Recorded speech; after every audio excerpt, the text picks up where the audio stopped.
Hello friends, welcome to Vivekananda agriculture academy.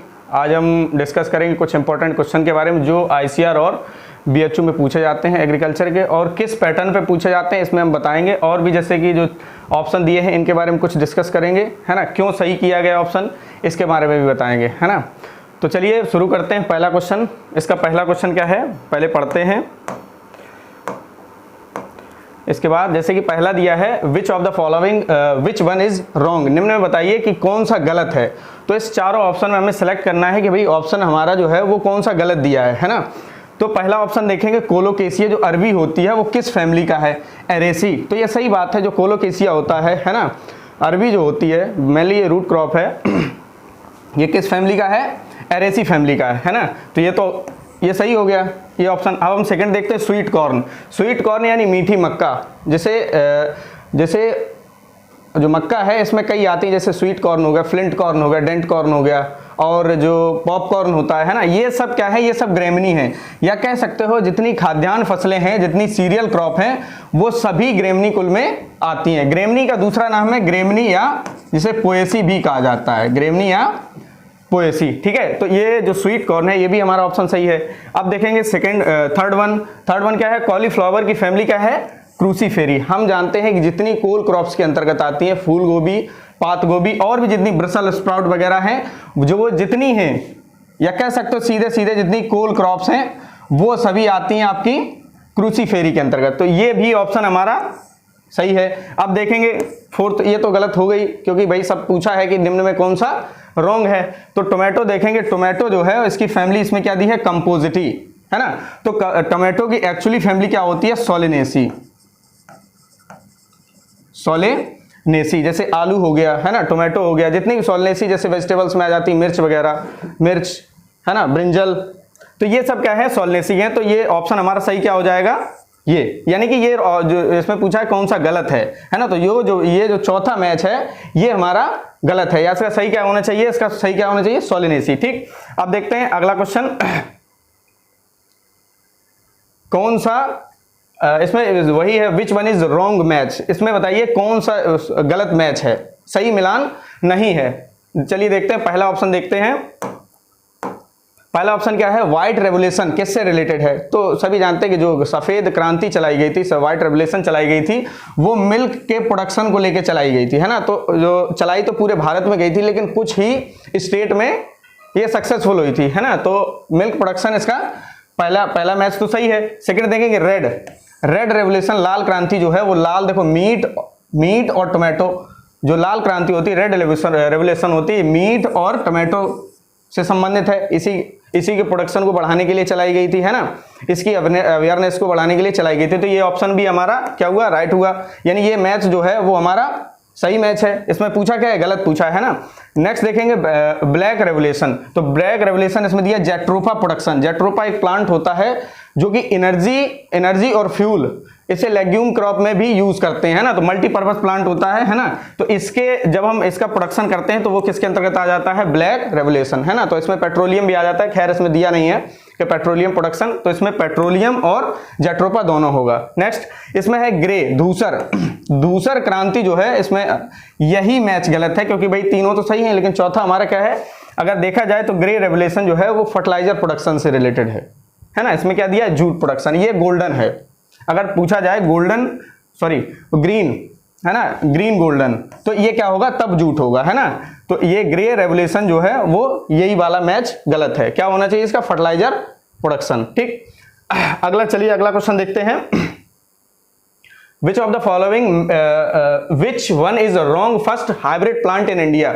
इसमें बताना है कि किस फसल की पहली हाइब्रिड कौन सी है ना। तो चलिए देखते हैं। तो फर्स्ट हाइब्रिड ऑफ मेज, फर्स्ट हाइब्रिड ऑफ मेज इसमें दिया है कौन सा, इसमें गलत विकल्प है, इसमें भी गलत पूछा है।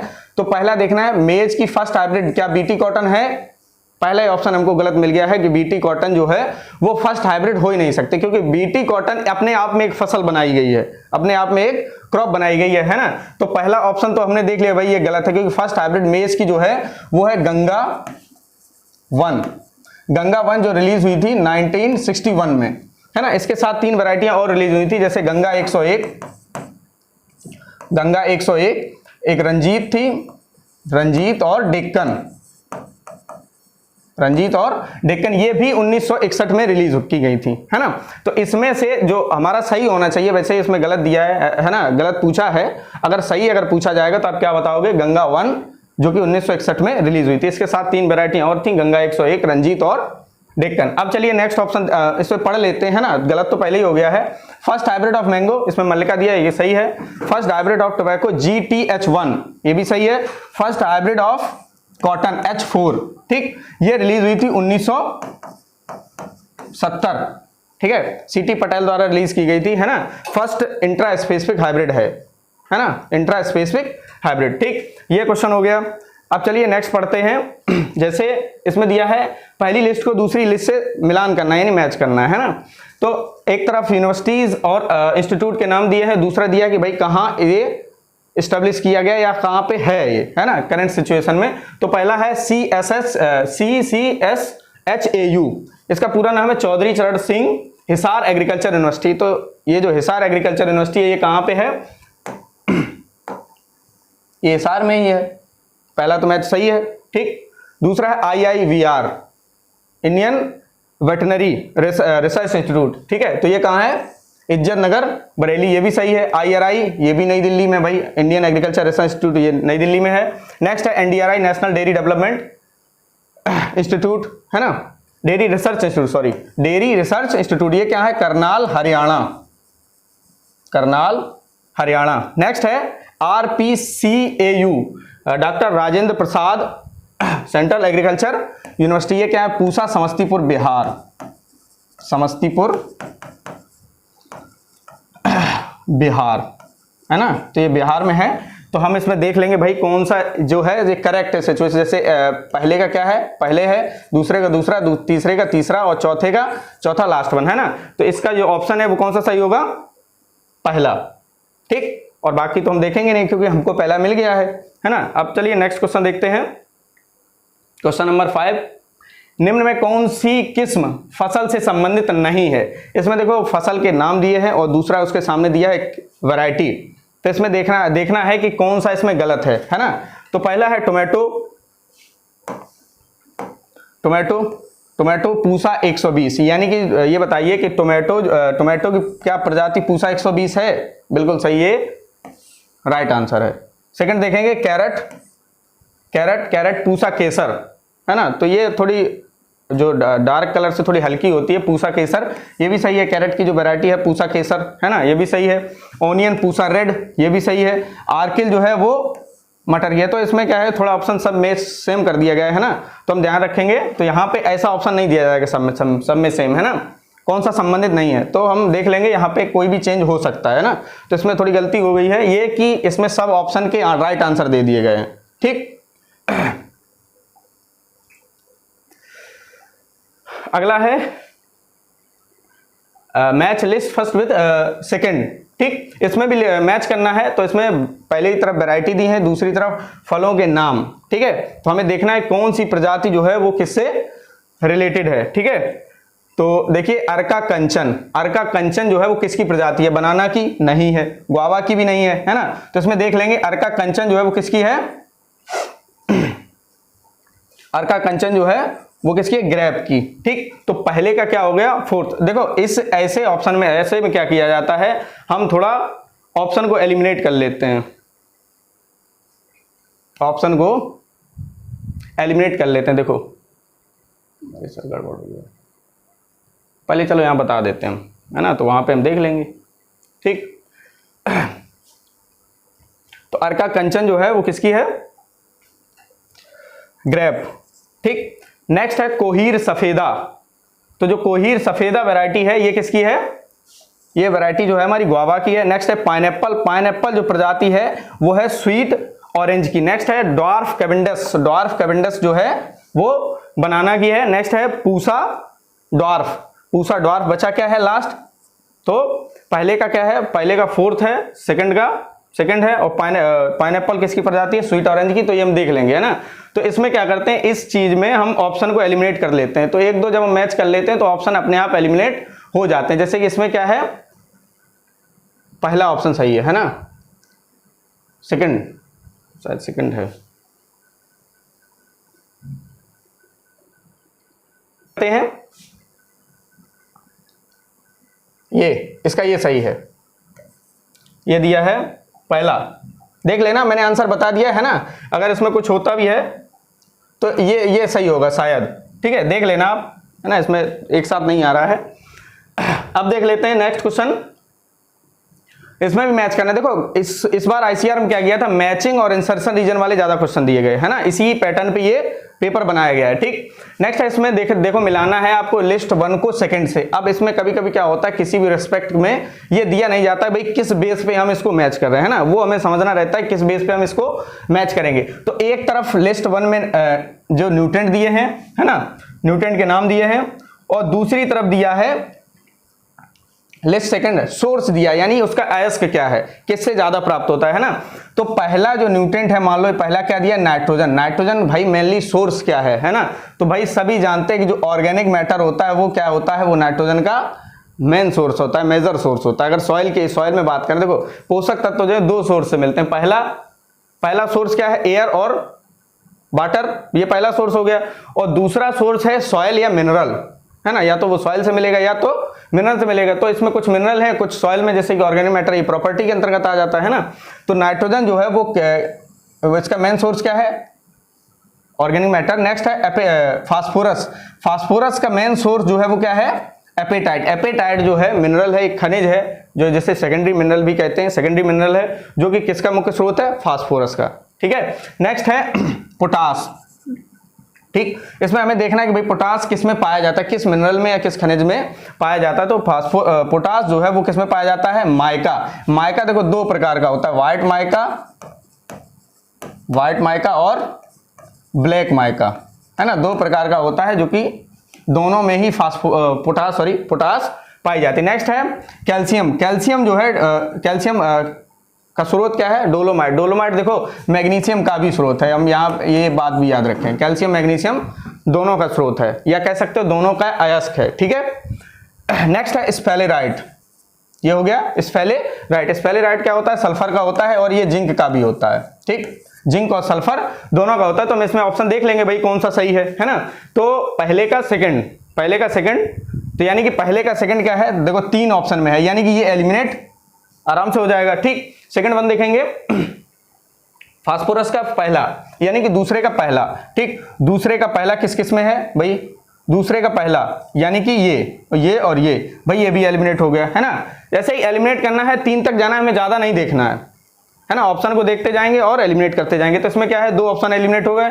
अब थर्ड वन देखो, सी का चौथा, है ना, तो इसमें देखिए सी का चौथा कौन सा है, 2 में देखना है हमें, ये और ये, सी का चौथा यानी कि ये। तो हमें आगे ये वाला और ये वाला बिल्कुल नहीं देखना है, तो समय भी कम रहता है एग्जाम में, है ना, तो ये सब देख लेंगे। तो ऑप्शन क्या सही हो जाएगा इसका, डी, ठीक है। चलिए नेक्स्ट क्वेश्चन देखते हैं। Which group belongs to micro nutrient. देखो न्यूट्रेंट का जो क्लासिफिकेशन किया गया बेस्ड ऑन रिक्वायरमेंट, कि पौधे को किस मात्रा में रिक्वायरमेंट है, उसके आधार पे पोषक तत्वों को 2 भागों में बांटा गया, मैक्रो और माइक्रो। मैक्रो में 2 आ जाते हैं, 2 बृहद जो पोषक तत्व होते हैं, प्राइमरी और सेकेंडरी, और थर्ड वन क्या है, जो सेकंड बताया है इसमें, माइक्रो या सूक्ष्म पोषक तत्व। तो इस ग्रुप में हमें बताना है कौन से समूह में सिर्फ क्या है, माइक्रो न्यूट्रिएंट है, सूक्ष्म पोषक तत्व, है ना, कि या कह सकते हो जो पौधे बहुत कम मात्रा में ऑब्जर्व करते हैं, ठीक। तो इसमें देखेंगे एनपीके, ये हम भाई जानते हैं कि जो एनपीके है, नाइट्रोजन फास्फोरस पोटास, ये क्या है, हमारा प्राइमरी है, और कैल्शियम मैग्नीशियम सल्फर क्या है, सेकेंडरी है ना। तो ये ऑप्शन तो हो गई नहीं, इसमें पूछा क्या है, माइक्रो का समूह पूछा। नेक्स्ट है कैल्शियम मैग्नीशियम सल्फर और जिंक, ये अभी बताया है कि जो कैल्शियम मैग्नीशियम सल्फर है क्या है, सेकेंडरी, सिर्फ एक माइक्रो न्यूट्रिएंट है इसमें, जिंक, है ना। तो पूरा समूह हम देखेंगे। नेक्स्ट है जिंक, मैग्नीज, Fe और कॉपर, है ना, एनपीके, कैल्शियम मैग्नीशियम सल्फर, और कुछ एयर से मिलते हैं जैसे कार्बन, हाइड्रोजन और ऑक्सीजन। इन तत्वों को छोड़ के जितना भी आपको मिलेगा वो सब क्या होगा, माइक्रो। तो ऑप्शन अगर हम लास्ट तक जाएंगे, पहले तो इसको सही कर देते हैं भाई, ये समूह जो है वो सही हो गया हमारा। इसमें सभी जितने चारों पोषक तत्व दिए वो क्या है, माइक्रो न्यूट्रिएंट हैं। अगर डी की बात करें तो इसमें 2 माइक्रो न्यूट्रिएंट हैं, एक प्राइमरी है और एक सेकेंडरी है ना। तो ये ऑप्शन तीनों गलत हो जाएंगे। सही क्या होगा, ऑप्शन नंबर सी, ठीक है। अगला question, which form of nitrogen is available to plant. निम्न में बताना है कि नाइट्रोजन का कौन सा रूप जो है वो पौधे के लिए अवेलेबल होता है ना, या पौधे एब्जॉर्ब करते हैं उसको, है ना। तो इसमें देखो पहला ऑप्शन क्या है, नाइट्राइट, ठीक, नाइट्राइट, ठीक। ये क्या है, ये बताया भी गया है कि जो नाइट्रोजन है पौधा दो ही रूप में लेता है, पहला है अमोनिकल, है ना, जो कि कुछ बहुत कम पौधे लेते हैं, एक तो कटायन के रूप में है, एक है एनायन के रूप में यानी नाइट्रेट, है ना। तो हम इसमें क्या देखेंगे, नाइट्रेट देखेंगे, मेनली पूछा है, ठीक। इसमें क्या दिया, अवेलेबल टू प्लांट, कौन सा रूप है ना। तो कुछ पौधे हैं जो अमोनिकल फॉर्म में लेते हैं, है ना। अगर कॉमनली की बात की जाएगी, मुख्यता की बात की जाएगी, है ना, तो ऑप्शन हमारा क्या सही होगा, नाइट्रेट रूप, है ना, जो एनायन रूप में होता है, ये होता है कटायन रूप में, ठीक। तो इसका आंसर क्या सही हो जाएगा, ऑप्शन नंबर बी, ठीक है। अगला देखते हैं, देखो ये जो सवाल है, ये जो सवाल है, जैसे निम्न में कौन सा पोषक तत्व तो पौधों के लिए प्रमुख माना जाता है। यहां थोड़ा देखो समस्या आती है हमको ऑप्शन चूज करने में, है ना। हमने पोषक तत्वों में क्या पढ़ा है कि जितने एलिमेंट है, जितने पोषक तत्व हैं, या कह सकते हो एसेंशियल पोषक तत्व जितने हैं, वो भाई सभी एसेंशियल हैं। इसमें क्वेश्चन में क्या दिया, निम्नलिखित में से कौन सा पोषक तत्व पौधों के लिए प्रमुख माना जाता है, मुख्य। देखो सबके लिए जितने पोषक तत्व हैं सभी मुख्य होते हैं। अगर देखो हमने जो क्राइटेरिया बताए थे, मैंने बताए भी थे कि जो क्राइटेरिया होते हैं, जैसे कि जो 3 क्राइटेरिया दिए थे कि अगर किसी पौधे में एक पोषक तत्व की कमी हो जाती है तो पौधा जो है अपनी लाइफ साइकिल को कंप्लीट नहीं कर पाएगा। लाइफ साइकिल का मतलब होता है सीड टू सीड फॉर्मेशन।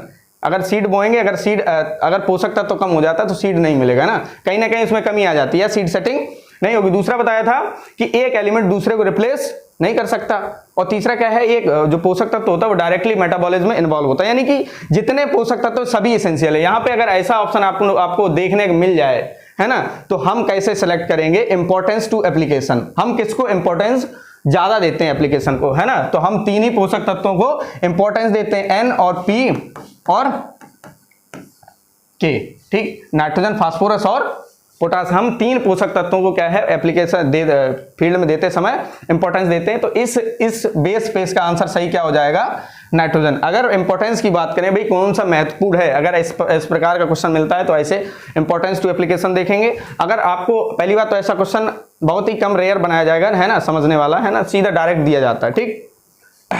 अगला क्वेश्चन देखते हैं, डफ स्टेज ऑफ व्हीट।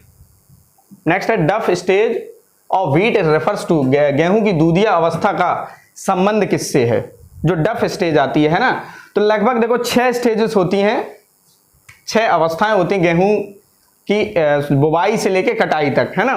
तो जो डफ स्टेज है वो कब आती है, कैसे पहचानेंगे कि डफ है भाई, है ना। तो देखो इसमें हिंदी में लिखा है दूधिया, है ना, तो एक्चुअली देखो ये है नहीं, है ना।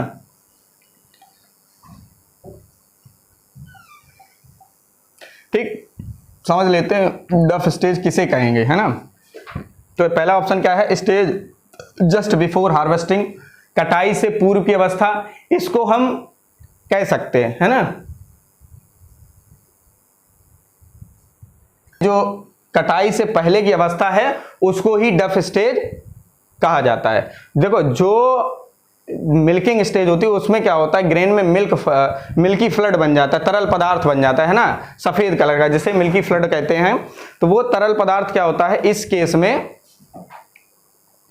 डफ स्टेज के केस में वो हार्ड में यानी कठोर हो जाता है, वो, है ना, हार्ड में टर्न हो जाता है, उसको कहा जाता है डफ स्टेज। तो ऐसा ऑप्शन इसमें कोई नहीं दिया। देखो टिलरिंग स्टेज क्या है, ये इनिशियल स्टेज है, पहली सीआरआई के बाद ही टिलरिंग आती है ना, टिलरिंग होने लगती है ना। तो नन ऑफ द ऐसा आंसर इसमें ऐसा इसमें सही होगा नहीं। तो कटाई से पहले की अवस्था क्या कहलाती है, डफ स्टेज, यानी डफ स्टेज के लगभग एक हफ्ते बाद हम क्या करते हैं, इसको गेहूं को हार्वेस्ट कर लेते हैं। तो इसका आंसर क्या सही हो जाएगा, पहला, ठीक। नेक्स्ट क्वेश्चन है, nitrogen deficiency symptom first occurs on. तो जो नाइट्रोजन की कमी के लक्षण सर्वप्रथम कहां पे दिखाई देते हैं, कहां पे प्रकट होते हैं, या दिखाई देते हैं, या प्रदर्शित होते हैं ना। तो हम पहले समझ लेंगे कि नाइट्रोजन जो है वो पौधे में मोबाइल है या इमोबाइल है या लेस मोबाइल है ना। अगर हम मोबिलिटी को, पौधे में पोषक तत्वों की मोबिलिटी को समझ लेंगे, गतिशीलता को समझ लेंगे, तो डिफिशियंसी सिम्टम जो है समझना बहुत आसान है ना। तो नाइट्रोजन जो है वो पौधे में हाईली मोबाइल होता है ना। हाईली मोबाइल होने के कारण ये क्या होता है, डिफिशियंसी के समय क्या हो जाता है, पुरानी पत्तियों से रीडिस्ट्रीब्यूट होके वो नई पत्तियों में चला जाता है ना। जितना पुरानी पत्तियों में होता है वो कहाँ चला जाता है, नई पत्तियों में। तो जितने हाईली मोबाइल होते हैं सब में ये केस देखा गया है ना। तो वो डिफिशियंसी के सिम्टम कहाँ चले आते हैं भाई, लोअर लीफ पे यानी पुरानी पत्तियों पे। तो ये इसका पहले आंसर सही हो जाएगा। तो सेकंड क्या है, अपर लीफ, ये होगा नहीं क्योंकि यहाँ पे डिफिशियंसी के समय जब सॉइल में डिफिशियंसी हो जाती है तो नई पत्तियों से भाई अपर में चली जाएगी है ना, तो यहाँ डिफिशियंसी होगी नहीं, यहाँ सफिशियंसी रहेगी। ठीक, देख एनीवेयर टू ऑन प्लांट, ऐसा तो है नहीं कि भाई कहीं भी डिफिशियंसी के सिम्टम दिखाई देंगे है ना। मैंने क्या बताया, मोबिलिटी। ठीक, नेक्स्ट है नन ऑफ द अबव, ये तो ऑप्शन हो गई नहीं, तो इसका ऑप्शन क्या होगा सही, लोअर लीफ, पुरानी पत्तियों में। देखो इसके अलावा भी और होते हैं जैसे नाइट्रोजन, फास्फोरस, पोटास, मैग्नीशियम और मॉलिब्डेनम। मैग्नीशियम और मॉलिब्डेनम, ये जो पांच पोषक तत्व हैं, इनकी कमी के लक्षण जो है वो कहाँ दिखाई देते हैं, पुरानी पत्तियों पे। क्यों, क्योंकि इनकी जो मोबिलिटी होती है पौधे में बहुत हाई होती है ना। ठीक है, इसका देखो इसका केस जो है सॉइल में अलग होता है, प्लांट में अलग होता है ना। यहाँ पे सिर्फ अभी किसकी बात की जा रही, प्लांट की बात की जा रही। ठीक, अगला चलिए अगला क्वेश्चन देखते हैं, इसका ऑप्शन क्या सही हो जाएगा, लोअर लीफ। ठीक, नेक्स्ट है which of the following fertiliser provides highest potassium per unit weight. निम्न में किस उर्वरक में प्रति इकाई मात्रा सर्वाधिक पोटेशियम प्राप्त होता है, यानी कि किसमें ज्यादा पोटास पाया जाता है। इसमें देखो दो ऑप्शन सेम हो गए हैं ना, तो यहाँ पे हम कोई भी ऑप्शन एक चेंज कर लेंगे। तो जो पोटेशियम सल्फेट है इसमें सबसे ज्यादा जो है वो पोटास पाई जाती है। ठीक है, तो आंसर इसका ये हो जाएगा। इसमें देखो जो KCl है इसमें 44 होती है, जो पोटास होता है इसमें लगभग 50 होता है, और इसमें 60% है ना। तो इसमें 60% पोटास पाया जाता है। तो ऑप्शन दो सेम हो गए, पहला और चौथा। इसका आंसर क्या हो जाएगा, पहला। ठीक है, अगला है critical stage of irrigation for sugar cane. गन्ने की सिंचाई के लिए क्रांतिक अवस्था कौन सी है, germination, grand growth stage, next है फॉर्मेटिव है ना, स्वरूप निर्माण अवस्था, फोर्थ वन है पुष्पासन अवस्था, फ्लावरिंग है ना। तो इसकी जो क्रिटिकल स्टेज है वो क्या है, फॉर्मेटिव स्टेज। ठीक, ऐसे संस्थापन अवस्था भी कहा जाता है ये, यानी कि इस पे सिंचाई करना बहुत आवश्यक है। जर्मिनेशन के समय तो ज़्यादा इंपॉर्टेंट नहीं है, क्योंकि भाई ज़्यादा अगर हम खेत को गीला कर देंगे ना तो जर्मिनेशन में फंगल डिजीज लगने के चांस ज़्यादा रहते हैं। ग्रैंड ग्रोथ स्टेज पे क्या होता है, पौधे की मैक्सिमम ग्रोथ होती है ना, तो ज़रूरी नहीं है। तो सिंचाई किस पे ज़्यादा जरूरी है ना, तो जैसे जर्मिनेशन के बाद जो आता है हमारी वेजिटेटिव ग्रोथ आती है ना, तो तब आता है फॉर्मेटिव। ठीक, तो कह सकते हैं 130 के बाद 130 दिन के बाद जो है वो हम पानी इसमें सिंचाई करेंगे या देंगे। ठीक है, अगला क्वेश्चन है, इसका सही क्या होगा, सी ऑप्शन। ठीक, अगला है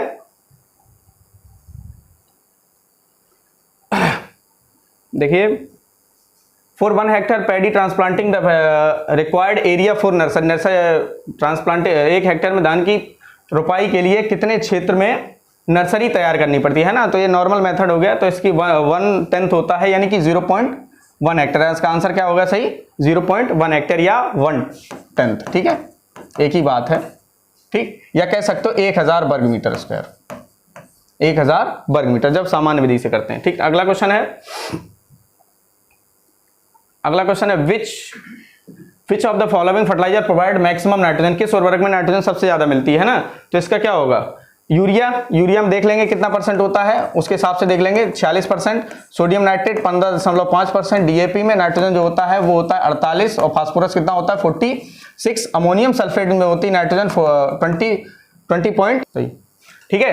तो DAP में नाइट्रोजन होती है 18% होती है, P2O5 46% होता है। अमोनियम सल्फेट की बात करें तो 20.6% जो होता है वो नाइट्रोजन होता है, लगभग 23.7% जो होता है वो सल्फर होता है ना। तो नाइट्रोजन पूछा है तो आंसर क्या होगा सही, यूरिया।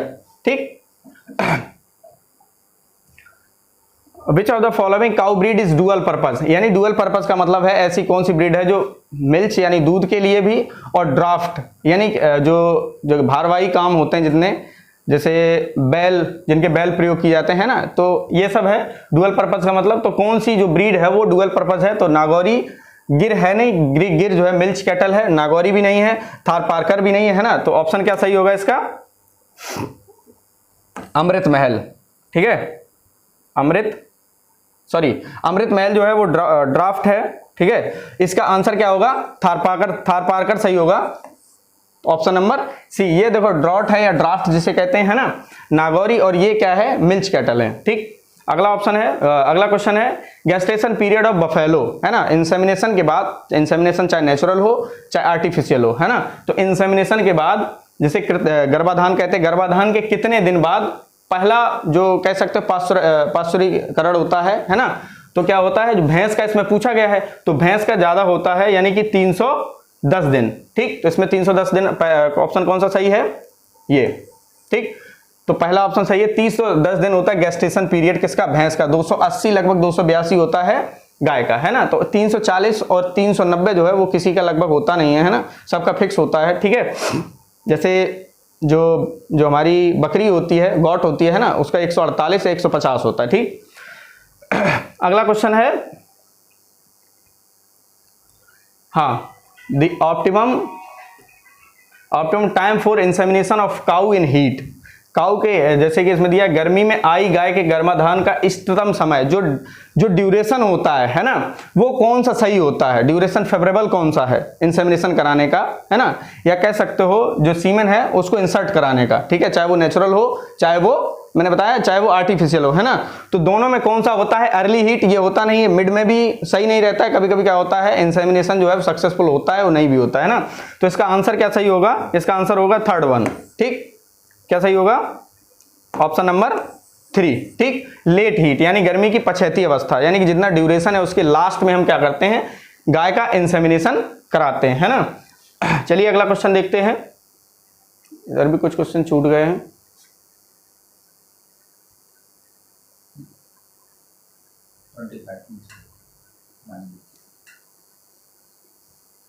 ठीक, यहां समझ लेते हैं। क्वेश्चन है, the screen use to measure temperature of atmosphere. वातावरण में तापमान को मापने के लिए प्रयुक्त स्क्रीन, कि किस स्क्रीन का तापमान मापने के लिए प्रयोग किया जाता है ना। तो इसमें देखो क्लार्क स्क्रीन होता नहीं है, क्योंकि मेट्रोलॉजिकल ऑब्जर्वेटरी में ये कोई ऐसी चीज नहीं होती है ना।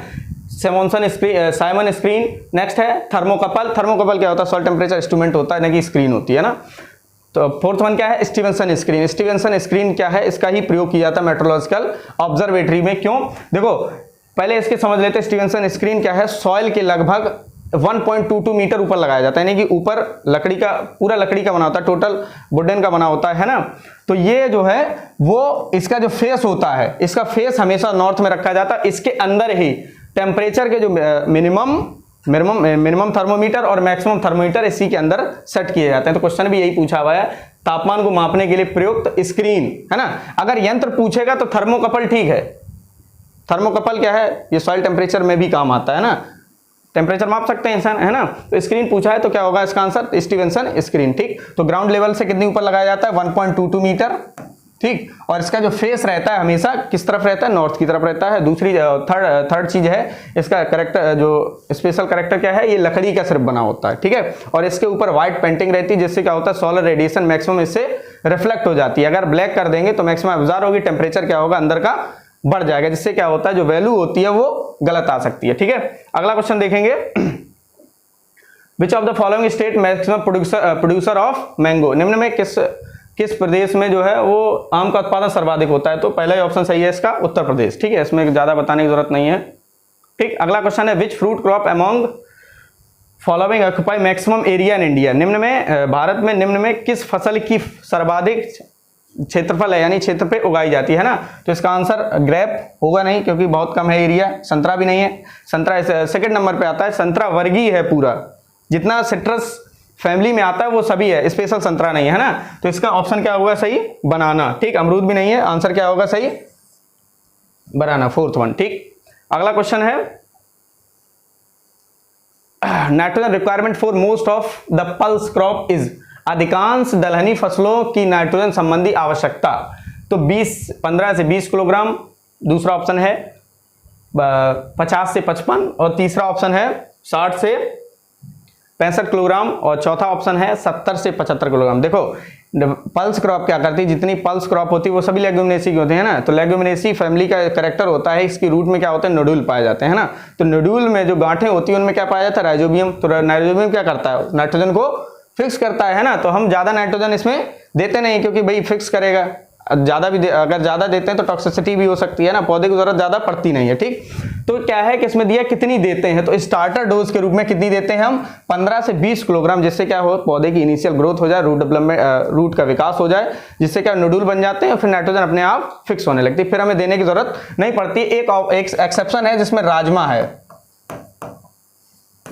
राजमा में लगभग क्या है, 120 किलोग्राम, 120 से 140 किलोग्राम नाइट्रोजन देने की हमें आवश्यकता पड़ती है ना। इसमें नोड्यूल तो पाए जाते हैं लेकिन नॉन इफेक्टिव होते हैं, ठीक है। नोड्यूल जो पाए जाते हैं नॉन इफेक्टिव होते हैं, यानी कि नाइट्रोजन को फिक्स नहीं करते। सॉइल से जो एटमॉस्फेयर से नाइट्रोजन जो सॉइल में आती है वो इसमें नहीं आती, ठीक है। इसीलिए इसमें नाइट्रोजन का जो डोज है वो हम बढ़ा देते हैं। बाकी सभी में ये पूछा गया, पल्स में मोस्ट अधिकांशता दलहनी, तो क्या होगा आंसर, 15 से 20, ठीक। पहला ऑप्शन सही है।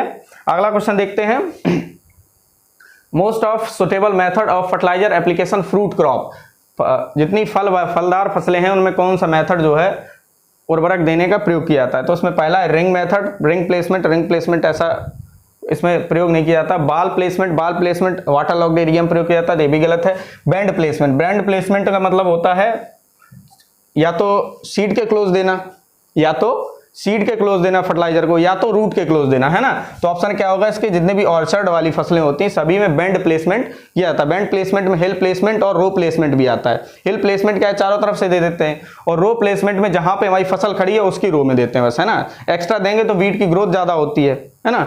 और बैंड प्लेसमेंट देने का फायदा ये है कि जितना हम फर्टिलाइजर देते हैं उसमें लगभग जो पौधा है वो यूज कर लेता है ना, यानी कि वेस्ट कम होता है, ठीक। और दूसरी चीज फिक्सेशन नहीं होता है ना। नेक्स्ट है ड्रिल प्लेसमेंट, ये होगा नहीं, तो ऑप्शन क्या होगा इसका सही, सी ऑप्शन, बैंड प्लेसमेंट, ठीक, पट्टी में डालना, ठीक। अगला क्वेश्चन है, the normal dry period of cow is generally, गाय की शुष्क अवस्था साधारणतः कितने दिनों की होती है। देखो किसी भी एनिमल की पूछी जाए ड्राई पीरियड, यानी कि दूध, जैसे कि जब गाय भैंस या कोई जानवर देना बंद कर देता है ना, तो कितने दिन तक बंद रहना चाहिए। ऐसा नहीं कि लगातार देते रहे, है ना, तो उसमें कैल्शियम की कमी हो जाती है, तमाम तरह के रोग होने के चांस बढ़ जाते हैं ना, तो उसमें थनैला भी होने का चांस बढ़ जाता है, ठीक। तो जो होता है ड्राई पीरियड काऊ का वो कितना होता है, तो पहला ऑप्शन क्या है, 60 से 75, तो ऑप्शन यही सही होगा इसमें, 60 से 75, है ना। 90 से 100 होगा नहीं, 100 से 120 भी नहीं होता है, लगभग इतना ही होता है, 2 महीने का, 2 महीने से थोड़ा ज्यादा भी कर सकते हैं, है ना। तो इतने दिन तक गैप रखते हैं हम, है ना। तो इतना दिन गैप होना चाहिए। दूध जैसे कि जब देती रहती है ना गाय, तो जितने दिन देती है तो 2 महीने उसमें बंद होना चाहिए, है ना। जिससे क्या होता है, अगली ब्यात होगी उसमें ज्यादा दूध भी मिलेगा और कोई भी उसमें गाय में रोग लगने के चांस नहीं होते हैं, है ना। तो इसका ऑप्शन क्या होगा सही, पहला, ठीक। अगला है कोलेस्ट्रम क्या है। कोलेस्ट्रम को देखो हिंदी में क्या कहते हैं, इसको समझ लो, हिंदी में कहते हैं खीस, ठीक। तो ऑप्शन देखेंगे, ऑयल एक्सट्रैक्टेड फ्रॉम कोकोनट, नारियल से निकाला गया तेल, भाई ये भी नहीं है ना, इसमें तो हो गए नहीं, ठीक। नेक्स्ट है ब्लड कार्पसल्स, रक्त कोशिकाएं, ये भी नहीं है। The fat derived from hog, है ना, सूकर से प्राप्त वसा, ये भी नहीं है। Secretion of udder just after calving, बछड़ा जनने के बाद पश्चात गाय के थनों से निकला हुआ स्राव या दूध, है ना, उसी को खीस बोला जाता है, जिसमें प्रोटीन ज्यादा होती है ना। तो जो ब्यात के बाद जो दूध निकलता है उसको क्या कहते हैं, कोलेस्ट्रम कहते हैं या खीस कहते हैं, ठीक। तो ऑप्शन क्या हो जाएगा इसका सही, डी, ठीक है। अगला है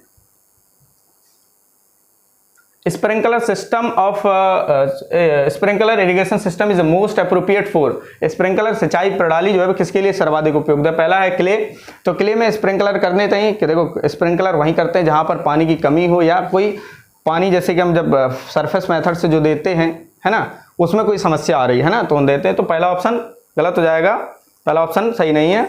सेकंड है सैलाइन, लवड़ी मृदाओं में क्या है, लवड़ी मृदाओं में अगर हम ये स्प्रिंकलर सिस्टम यूज करेंगे, है ना, तो साल्ट तो ऊपर ही बने रहेंगे, तो देने से कोई फायदा है नहीं, तो सैलाइन सॉइल भी गलत है। नेक्स्ट है एसिडिक सॉइल में भी नहीं देते हैं, ठीक। इसका अनडुलेटेड एरिया जो उबड़ खाबड़ होता है, देखो इसमें पाइप एक यूज किया जाता है, नोजल, है ना, तो क्या होता है उबड़ खाबड़ एरिया में जो अनडुलेटेड एरिया होता है वहां पर पूरे एरिया को ये कवर कर लेता है नोजल द्वारा, है ना। तो ऑप्शन क्या सही होगा इसका, डी, अनडुलेटेड सॉइल, ठीक, उबड़ खाबड़, ठीक। अगला है which of the following pump is use to hand compressor, दस्ती संपीड़न छिड़काव यंत्र में निम्न में किस पंप का प्रयोग किया जाता है? तो इसका ऑप्शन पहले ही सही होगा, रोटरी पंप नहीं किया जाता ना ही पिस्टन।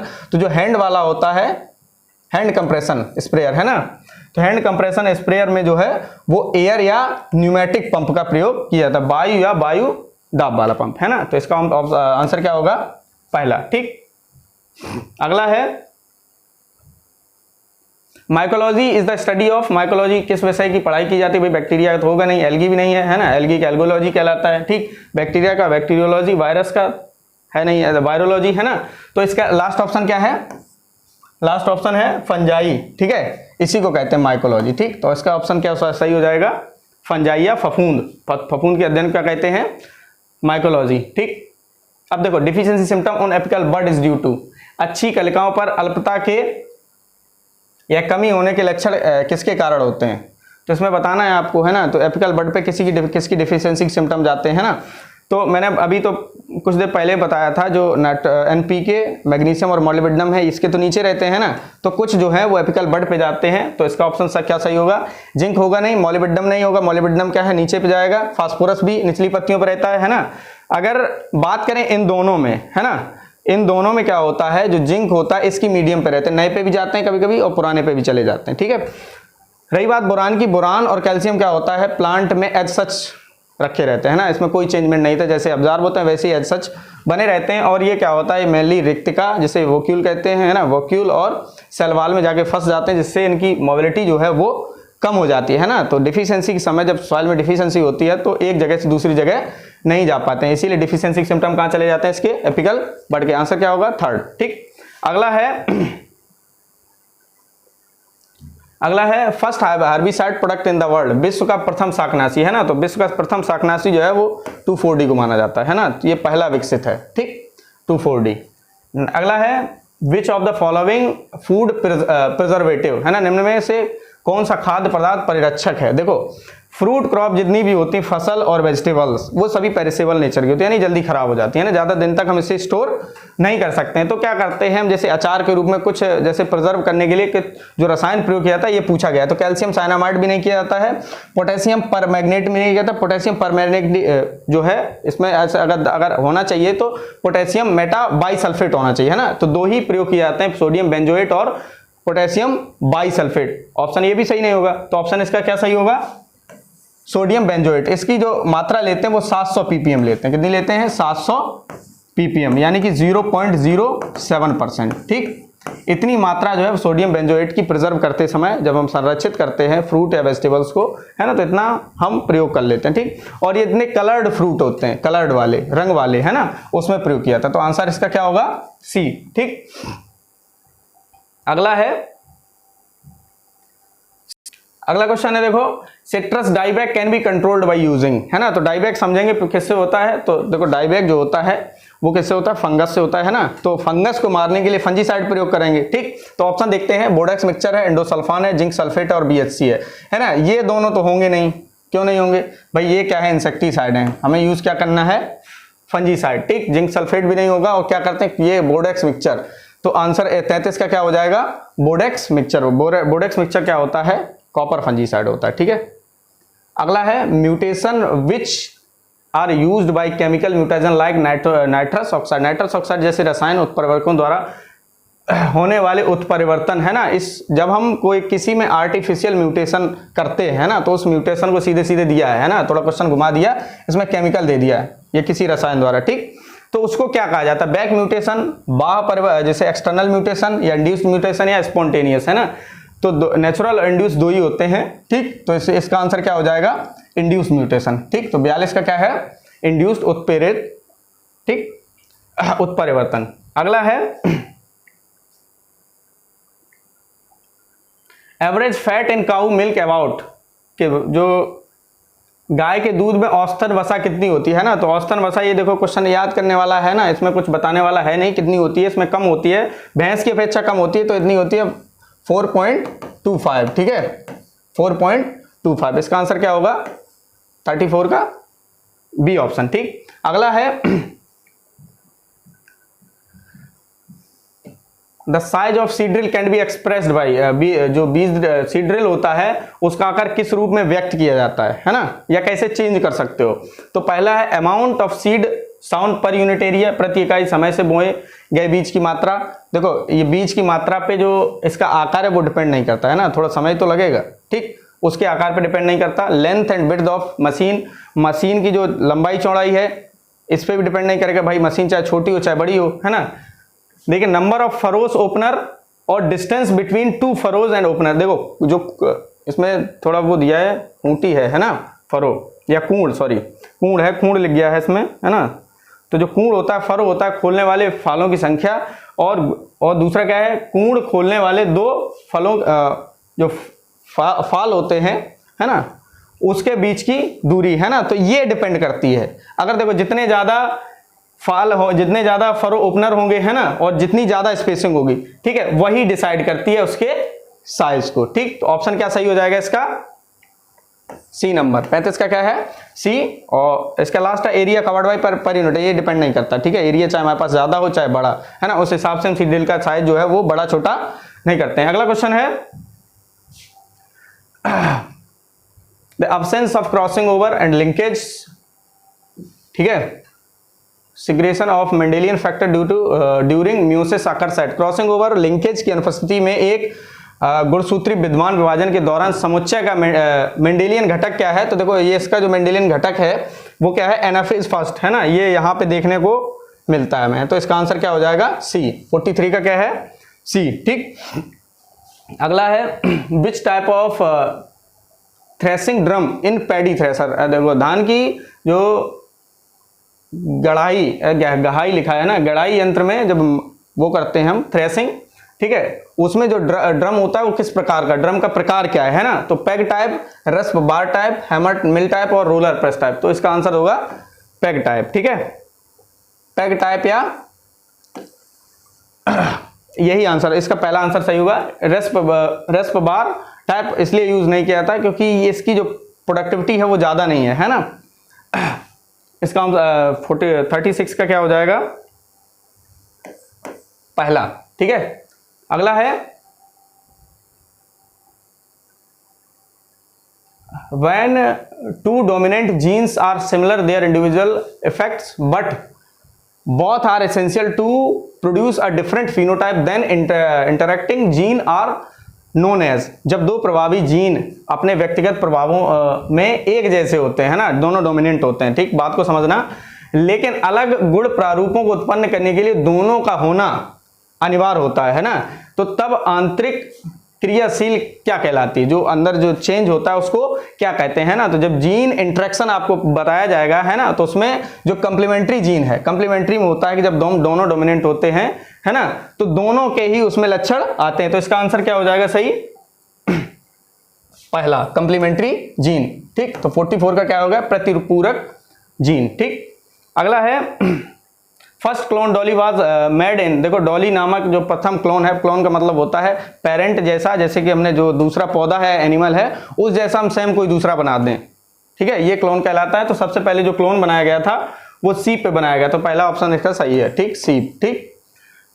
37 का पहला। अगला है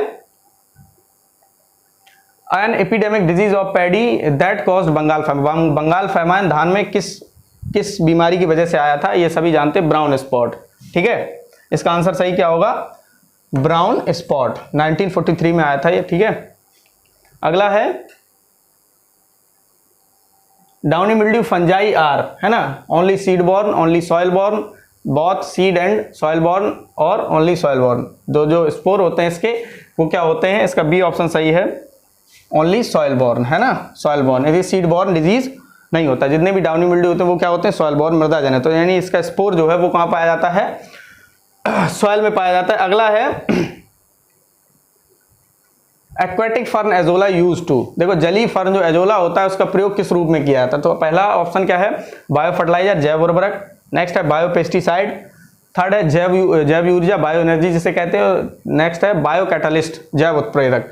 तो ये धान में पढ़ाया गया होगा। तो जो फर्न है, जो एजोला है, ये मोस्टली धान में प्रयोग किया जाता है, जो कि नाइट्रोजन फिक्सिंग या फर्टिलाइजर जितने भी ग्रीन मैन्योर का काम ये करता है ना। पहले क्या करते हैं, इसमें ग्रो करते हैं। तो 46 का जो आंसर है वो क्या हो जाएगा, पहला बायो फर्टिलाइजर है ना, ये धान में प्रयोग किया जाता है।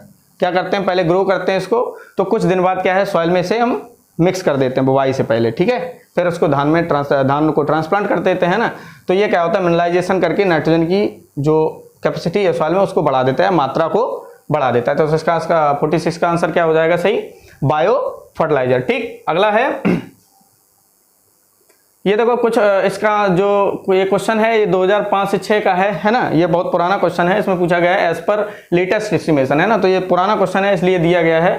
ठीक, इसको देख लेंगे, ज़्यादा इंपॉर्टेंट नहीं है क्योंकि अब करंट का पूछा जाता है ना। ये पुराना क्वेश्चन उठ के आ गया इसमें, ठीक है। The total food grain production India during 2005 से 6, कितना टोटल फूड ग्रेन प्रोडक्शन हुआ था भारत में 2005 और 6 के बीच में, है ना।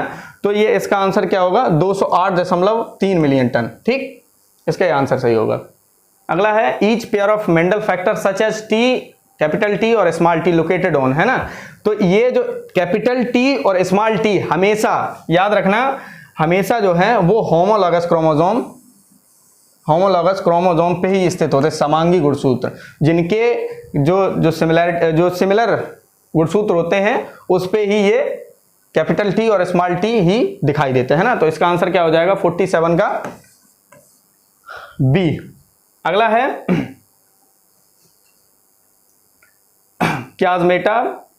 क्याजमेटा आर इंडिकेटर ऑफ, क्याजमेटा किसका संकेतक है ना। सिनेप्सिस है, क्रॉसिंग ओवर है, डिसेक्शन है और ट्रांसलोकेशन है ना। तो क्रॉसिंग ओवर किस समय बनता है, क्रॉसिंग ओवर के समय ही क्याजमेटा बनता है। तो इसका आंसर ऑप्शन 41 का क्या हो जाएगा, बी ऑप्शन होगा।